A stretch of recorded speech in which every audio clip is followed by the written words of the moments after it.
Hi, I'm Dr. Richard Ruling, here to share with you on the topic of the understanding the impending geopolitical changes based on a bestseller. The reason I say bestseller is because some people might click away if I said Bible, but I think you owe it to yourself to consider how accurately the Bible really does describe current events.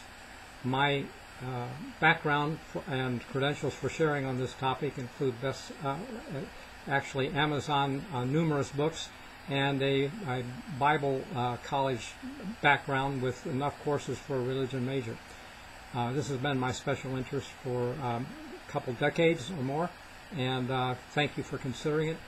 The great teacher who divided history, BC and AD, was asked about the end of the world, and the things that he said in Matthew 24 are more relevant than we realize because poor translation and lack of training, some of us busy, don't really study very deep, have missed some points. And this includes even the popular series Left Behind, which is based again on Matthew 24 when two are in the field, one taking the other left, and two in bed, one taking the other left. The series wanted us to be taken to heaven, raptured, rather than left behind. But if a person goes to Luke's rendition of this parable, Luke 17, the last verses, the disciples asked, "Where are taken?" And he said, "Where the body is, there will the eagles be gathered." This is the dinner of the birds in Revelation 19, and not a good place to be.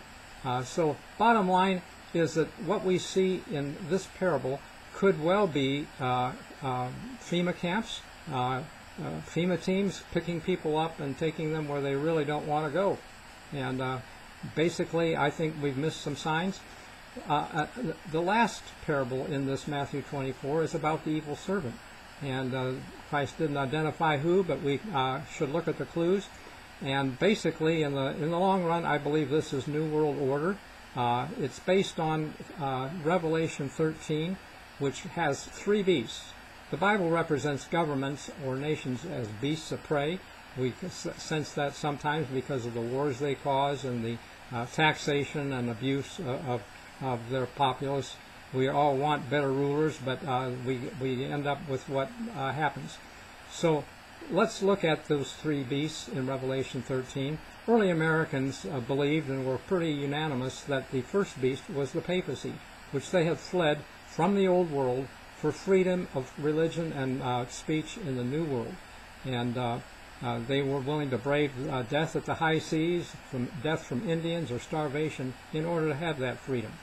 The second beast was a lamb-like beast, and unlike the first beast, the lamb-like beast had two horns with no crowns, and it represented a government without a king and a church without a pope, Protestant America.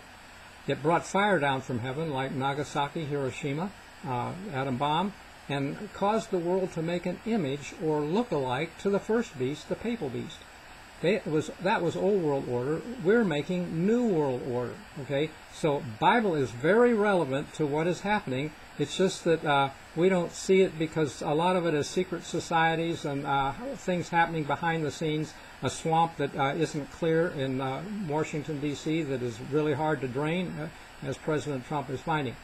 So how do we get from where we are to the New World Order? To do it, we need to look back again.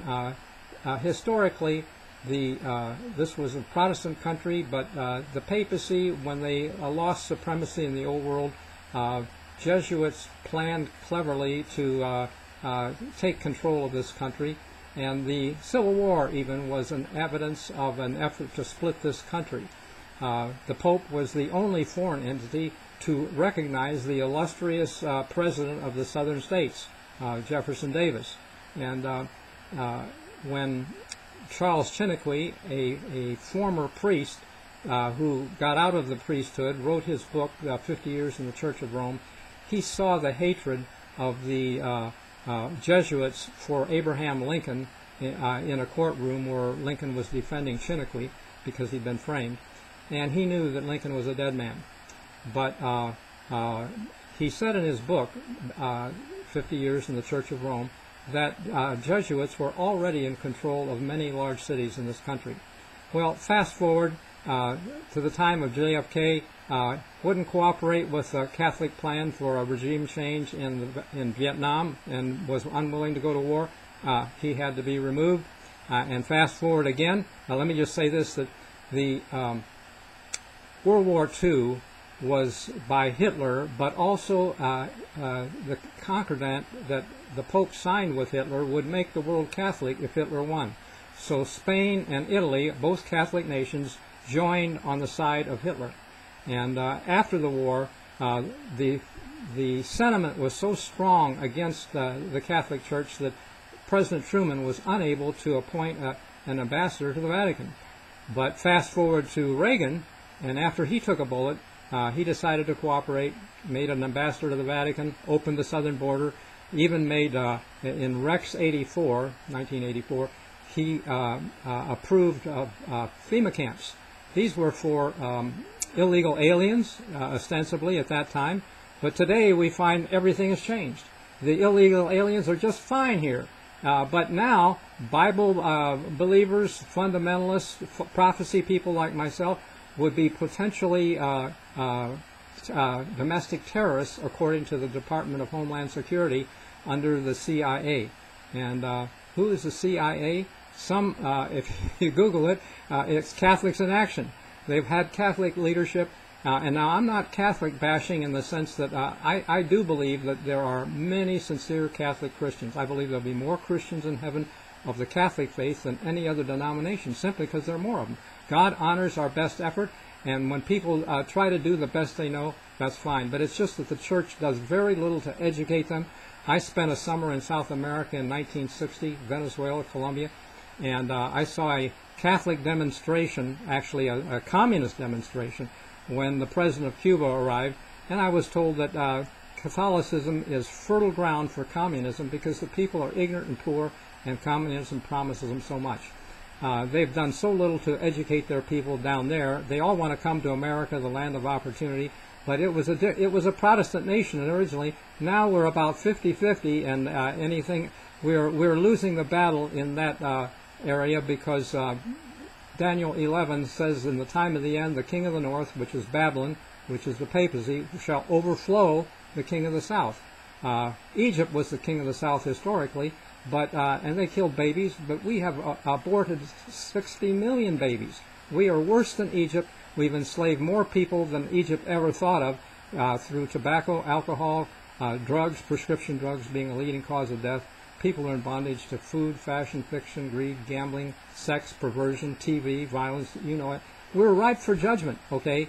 And it's going to happen. And a sign of this, we might like to know, is the destruction of Jerusalem. That was the first sign in Matthew 24. Christ, the temple he was talking about. And if we see that, we know that judgment for America is coming also. And it's in the wedding parables.